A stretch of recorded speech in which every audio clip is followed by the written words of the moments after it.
नमस्कार। आप सभी का बहुत बहुत स्वागत है। आज हम लोग जिस टॉपिक को लेके आए हुए हैं उसका विषय है पर्यावरण। अभी आपने देखा कि 5 जून है, प्रत्येक वर्ष पर्यावरण दिवस मनाया जाता है। तो हम आपको इस वीडियो में वो सारी चीजें बताएंगे कि क्या है पर्यावरण, क्या है वायुमंडल, पर्यावरण और वायुमंडल दोनों में अंतर क्या है, और पर्यावरण जैसी चीज इतनी अधिक चर्चा में किस प्रकार से आई। तो एक एक करके वो सारी चीजें हम लोग बताएंगे। ग्रीन हाउस इफेक्ट क्या है, ग्लोबल वार्मिंग क्या है, किससे पर्यावरण प्रदूषित होता है, कैसे पर्यावरण को बचाया जा सकता है। तो ये सारी चीजें हम लोग इसके साथ पढ़ेंगे।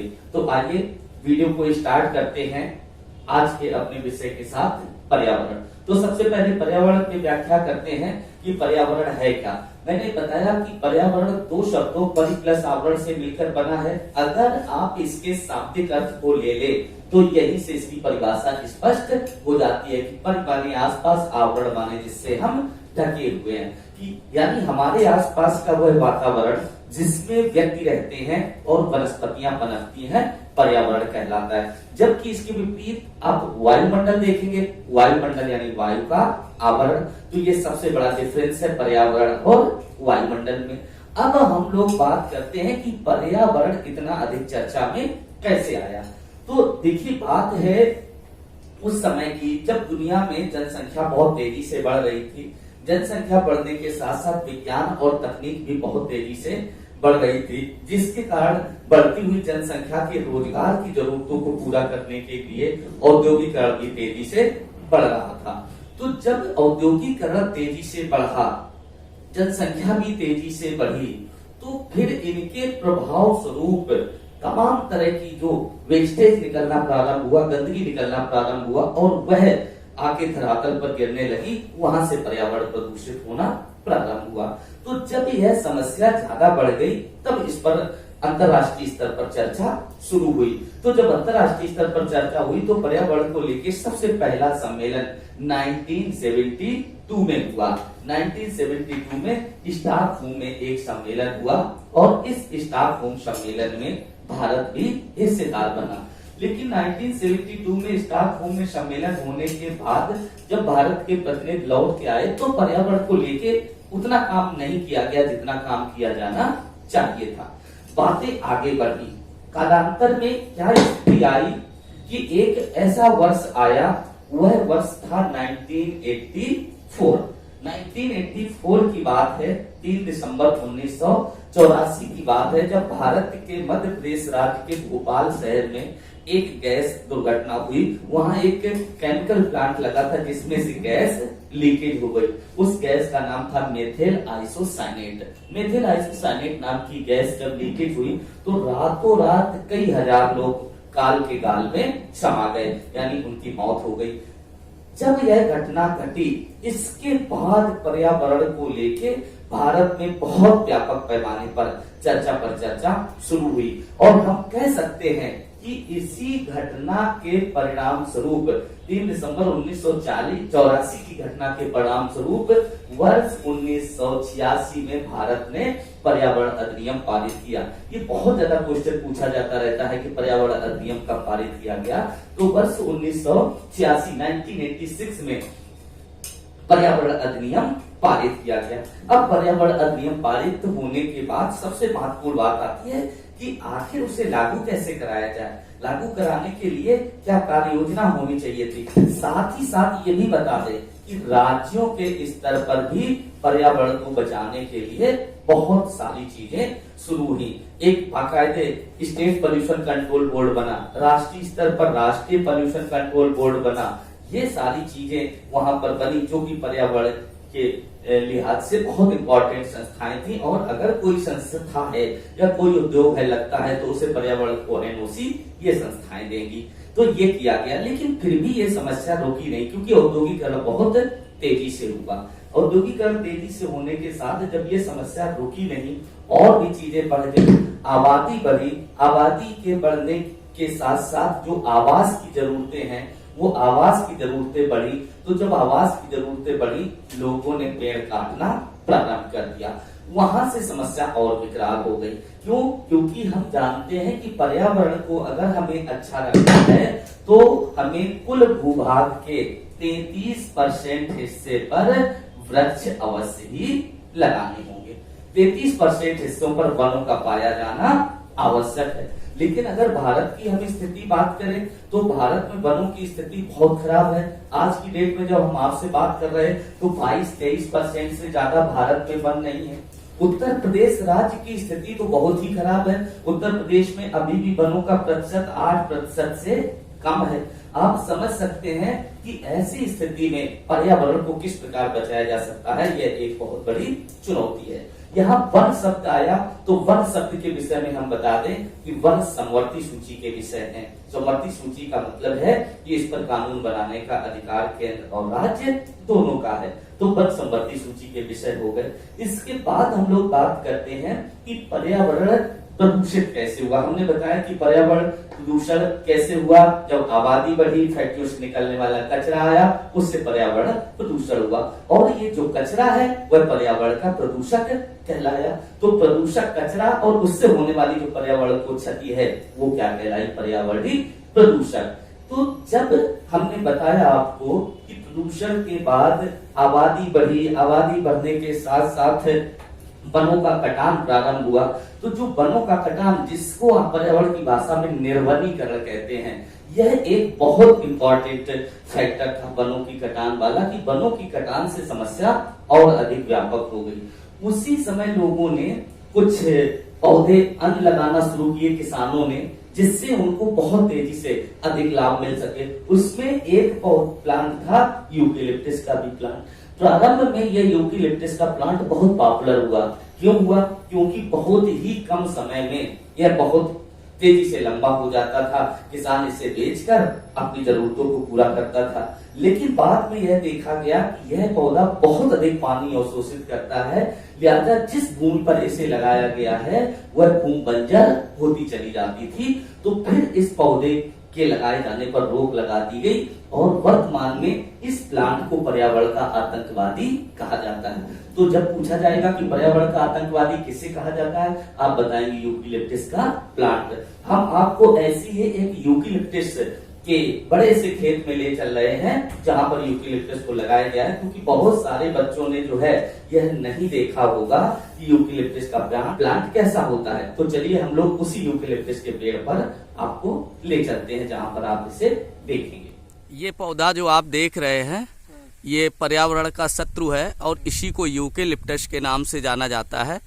हम आपको कैमरा घुमा के दिखा रहे हैं, जहां तक आपकी नज़र जा रही होगी ये पूरा यूकेलिप्टस के पेड़ हैं। और कभी ये किसानों के लिए बहुत मित्र पौधा कहा जाता था क्योंकि ये बहुत तेजी से बढ़ता था, लेकिन अब ये पर्यावरण का सबसे बड़ा शत्रु कहा जाता है। आप देख सकते हैं इसकी लंबाई, और वो इसी वजह से किसान इसे लगाता था।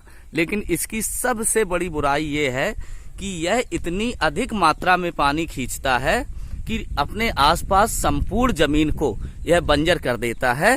इसलिए अब इसके लगाने पर रोक लगा दी गई है। तो ये वही पौधा है, बहुत करिश्माई है। इतनी अधिक लंबाई इसकी इतनी तेजी से बढ़ती है कि बहुत कम समय में किसान इसको बेच के कई तरह से अपना जो है आर्थिक हित पूरे करता था। लेकिन वर्तमान में इसके रोपण पर रोक लगा दी गई। तो अभी आपने किस प्रकार से यूकेलिप्टस के वृक्ष को देखा, ये वही वृक्ष है जिससे वर्तमान में पर्यावरण का आतंकवादी कहा जाता है। इसके बाद हम आगे बढ़ते हैं चीजों को लेके कि जब वृक्षों की कटान होना शुरू हुई तो तमाम तरह के स्वयं सेवक संगठन आगे आए, उन्होंने आंदोलन चलाए। उन महत्वपूर्ण आंदोलनों में एक बहुत ही पॉपुलर आंदोलन हुआ जो एग्जाम में बहुत अधिक आया करता है, जिसका नाम है चिपको आंदोलन। और इस चिपको आंदोलन के प्रणेता सुंदरलाल बहुगुणा थे और यह आंदोलन उत्तराखंड से प्रारंभ हुआ था। उस समय उत्तर प्रदेश का विभाजन नहीं हुआ था, तो कभी कभी तो एग्जाम में ऐसे भी आ जाता है कि उत्तराखंड विकल्प ही नहीं होता है, तब आपको उत्तर प्रदेश विकल्प लगाना पड़ेगा, क्योंकि उस समय तक उत्तर प्रदेश का विभाजन नहीं हुआ था। इसके बाद ऐसे ही अन्य आंदोलन चले, उसमें एक दक्षिण भारत में एप्को आंदोलन भी था जिसे पांडुरंग हेगड़े ने चलाया था। बहुत पॉपुलर नाम है। यह इतने योग्य व्यक्ति थे कि राष्ट्रपति भवन से एक बार इन्हें नौकरी के लिए अपॉइंटमेंट लेटर जारी हुआ, लेकिन इन्होंने पर्यावरण से से प्रेम करते हुए अपनी उस नियुक्ति को ठुकरा दिया। ऐसे ही आप गुजरात में देखेंगे, नर्मदा बचाओ आंदोलन के लिए मेघा पाटकर थी, उन्होंने भी बहुत अधिक आंदोलन चलाया। नर्मदा नदी पर जो सरदार सरोवर बांध है, इनका आंदोलन उस सरदार सरोवर बांध को लेके था। बाद में कोर्ट के आदेश से उस बांध की ऊंचाई भी कम करनी पड़ी। आपको पता है वहीं पर स्टैचू ऑफ यूनिटी लगाई गई है। तो इस प्रकार यह पर्यावरण को बचाने के लिए तमाम सारे अभियान चलते रहे। तो जब पर्यावरण इतना अधिक पॉपुलर हो गया तो उसी दौरान हमने बताया आपको कि विश्व लेवल पर इसकी पर चर्चा शुरू हो गई और संयुक्त राष्ट्र संघ ने वर्ष 1974 में एक प्रस्ताव पारित करके 5 जून को विश्व पर्यावरण दिवस मनाया जाना घोषित कर दिया। तब से वर्ष 1974 से लगातार 5 जून को पर्यावरण दिवस मनाया जाता है। इसके बाद पर्यावरण को लेके हम बहुत सारी चीजों की बात आपसे करते हैं कि पर्यावरण से एक नया टर्म डेवलप हुआ। वह टर्म डेवलप हुआ ग्लोबल वार्मिंग। तो ग्लोबल वार्मिंग क्या है, इसके विषय में देखते हैं। ग्लोबल वार्मिंग, इसकी हिंदी होती है भूमंडलीय ऊष्मन। बेसिकली भूमंडलीय ऊष्मन क्या है? भूमंडलीय ऊष्मन उसे कहते हैं जब पृथ्वी के समीप का तापमान बहुत अधिक बढ़ जाता है, तो यह घटना भूमंडलीय ऊष्मन कहलाती है। अब पृथ्वी के समीप का तापमान बढ़ता कैसे है, ये सबसे महत्वपूर्ण बात है। तापमान इस तरह से बढ़ता है कि जब यह बहुत सारे जो प्रदूषक हैं, खासकर प्रदूषित गैसें हैं, जिसमें CFC है, जिसमें कार्बन डाइऑक्साइड है, जिसमें मीथेन है और वाटर वेपर्स हैं, यह धरातल के समीप जम जाती है, जिससे पृथ्वी से उत्सर्जित होने वाली जो ऊष्मा है वह बाहर नहीं जा पाती है और वहां पर तापमान बढ़ जाता है। यही घटना भूमंडलीय ऊष्मन कहलाती है। भूमंडलीय ऊष्मन के बहुत अधिक दुष्प्रभाव हैं। यहाँ तक कि ये कहा गया कि भूमंडलीय ऊष्मन के कारण आज की जो जनरेशन है वह समय से पहले युवा हो रही है, यानी जवान हो रही है। साथ ही साथ जो प्लांट है, पौधे हैं, जैसे आम का पौधा, उसमें समय से पहले बौरें आ रही हैं, यानी वह असमय करने लग रहा है। तो ये सारे के सारे प्रभाव जब अध्ययन किया गया तो ये बताया गया कि ये ग्लोबल वार्मिंग के इफेक्ट हैं। और ग्लोबल वार्मिंग यानी भूमंडलीय ऊष्मन, यह पूरी दुनिया की समस्या है, यह किसी एक राज्य, किसी एक देश की समस्या नहीं है। अब ये ग्लोबल वार्मिंग किन गैसों के कारण हुई? ये ग्लोबल वार्मिंग हुई इन गैसों के कारण, और इन गैसों को कहते हैं ग्रीन हाउस गैसेस। तो बहुत अधिक क्वेश्चन पूछा जाता रहता है कि निम्नलिखित में से कौन सी ग्रीन हाउस गैसेस हैं, कौन सी ग्रीन हाउस गैसेस नहीं है। तो अगर हम प्रमुख ग्रीन हाउस गैसेस की बात करें तो उसमें कार्बन डाइऑक्साइड आती है, उसमें मीथेन आती है, उसमें CFC आती है, उसमें वाटर वेपर्स आती हैं। लेकिन ध्यान रहे, जो कार्बन मोनोऑक्साइड है, जिसे CO के नाम से आप जानते हैं, carbon monoxide green house gas नहीं है। अक्सर यह क्वेश्चन आया करता है 4 विकल्पों में, एक विकल्प बीच में यह भी दिया रहता है कि कौन सी गैस ग्रीन हाउस नहीं है। निश्चित रूप से वह कार्बन मोनोऑक्साइड दिया होगा। आप ध्यान रखिएगा, यह क्वेश्चन भी बहुत आसानी से आपका निकल जाएगा। बाकी ये ग्रीन हाउस गैसेस हैं। इन ग्रीन हाउस गैसेस में सबसे ज्यादा पर्यावरण को अगर कोई क्षति पहुंचाती है तो वह CFC है। 2 तरह से प्रश्न पूछा जाता है कि कौन सी गैस पर्यावरण को सर्वाधिक क्षति पहुंचाती है, उसका नाम होता है CFC। दूसरा प्रश्न कहा जाता है कि कौन सी ग्रीन हाउस गैस पर्यावरण में सबसे अधिक मात्रा में है, उसका जवाब होता है कार्बन डाइऑक्साइड। तो ये भी 2 अलग अलग प्रश्न है, परीक्षा के लिहाज से बहुत महत्वपूर्ण। इनको भी आप अच्छी तरह से याद रखिएगा कि सबसे अधिक मात्रा में कार्बन डाइऑक्साइड और सबसे अधिक हानिकारक CFC क्लोरोफ्लोरोकार्बन। इससे क्या होता है? इससे जो सबसे बड़ा दुष्प्रभाव होता है वो ये होता है कि जो पृथ्वी के समीप की ओजोन लेयर है, तापमान बढ़ने के कारण वह ओजोन लेयर टूट रही है, और उसके टूटने के बाद जो सबसे बड़ा दुष्प्रभाव आने वाला है वह सूर्य से आने वाली जो पराबैंगनी विकिरण है वह पृथ्वी तक पहुंच जाएगा। तो इससे स्किन कैंसर के रोगी बहुत अधिक बढ़ जाएंगे। इसलिए इस ओजोन परत को भी बचाना बहुत आवश्यक है। यही कारण है कि आप ऑस्ट्रेलिया में जाके देखेंगे तो स्किन कैंसर के मरीज सर्वाधिक मिलेंगे, क्योंकि जो ऑस्ट्रेलिया दक्षिणी ध्रुव के निकट बसा है और वहां दक्षिणी ध्रुव पर ओजोन लेयर में एक होल हुआ है। तो ओजोन लेयर को सबसे अधिक क्षतिग्रस्त करती है CFC, कार्बन डाइऑक्साइड जैसी गैसें। इसके बाद आपने देखा ओजोन लेयर बचाने के लिए तमाम तरह के प्रयास हो रहे हैं। आगे जब हम लोग देखते हैं तो जब औद्योगिकरण हुआ, उद्योगों से निकलने वाले कचरे से भी बहुत अधिक पर्यावरण प्रदूषित हुआ।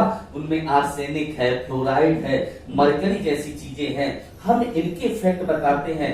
जो पानी में आर्सेनिक मिलता है, इस आर्सेनिक से महिलाओं में गर्भाशय कैंसर का खतरा बढ़ता है। बहुत ज्यादा पूछा जाता है महिलाओं में गर्भाशय कैंसर किस केमिकल के कारण होता है, वो आर्सेनिक है। दूसरा फ्लोराइड, ये जो फ्लोराइड है, अगर फ्लोराइड युक्त पानी पिया जाता है तो दांत गिरने लगते हैं, दांतों का क्षय होने लगता है। तीसरा नाम ये मरकरी है, बहुत ही खतरनाक है। आपने एक बीमारी सुनी होगी मिनीमाटा। जो मिनीमाटा की बीमारी थी वह इसी बारदित मछलियों के खाने से हुई थी, और यह जापान के मिनीमाटा जगह पर सबसे पहली बार जो है खोजी गई थी, या यूं कहें कि इसके प्रभाव दिखे थे। इस कारण इस बीमारी को भी मिनीमाटा की बीमारी कहा जाता है। ये भी बहुत इंपॉर्टेंट क्वेश्चन है, पूछता है मिनीमाटा की बीमारी किस रासायनिक के कारण होती है, तो आप देंगे मरकरी, इसका केमिकल सिंबल होता है Hg। आगे हम लोग पढ़ते हैं, और तरह से आप विज्ञान के पढ़ते दुष्प्रभावों के कारण देख सकते हैं पर्यावरण कैसे प्रदूषित हुआ। वह घटना आपको अभी भी याद होगा कि 6 अगस्त 9 अगस्त 1945 जब द्वितीय विश्व युद्ध के समय अमेरिका ने जापान के ऊपर परमाणु बम गिराए थे, उसके हिरोशिमा और नागासाकी शहरों पर।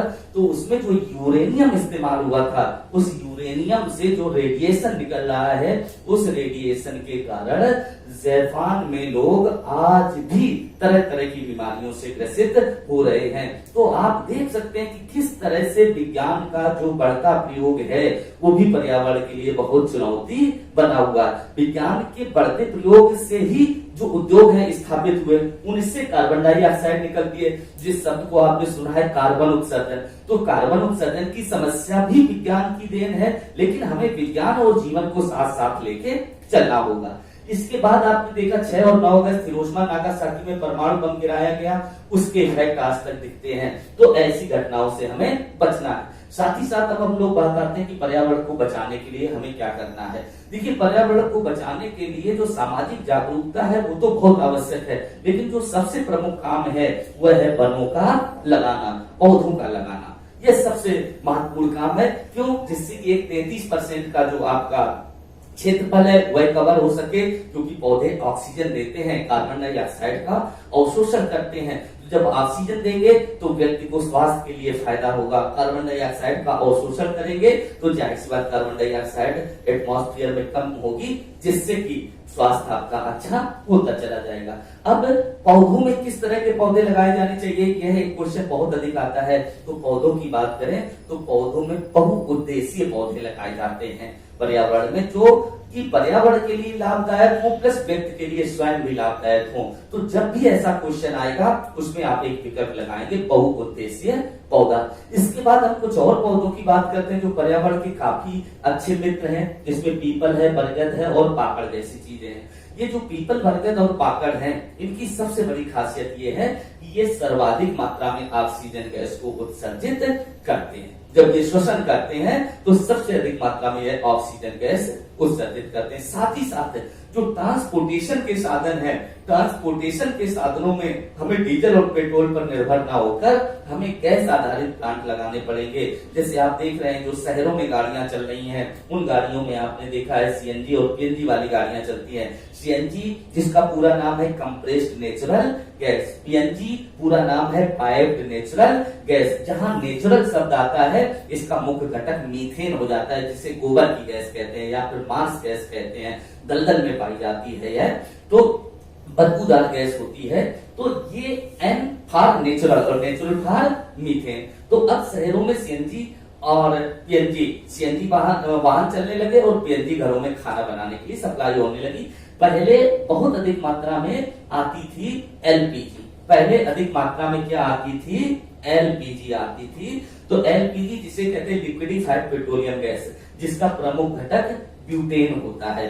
तो इससे एलपीजी का स्थान ले लिया पीएनजी ने, जो कि कम पर्यावरणीय प्रदूषण उत्पन्न करती है।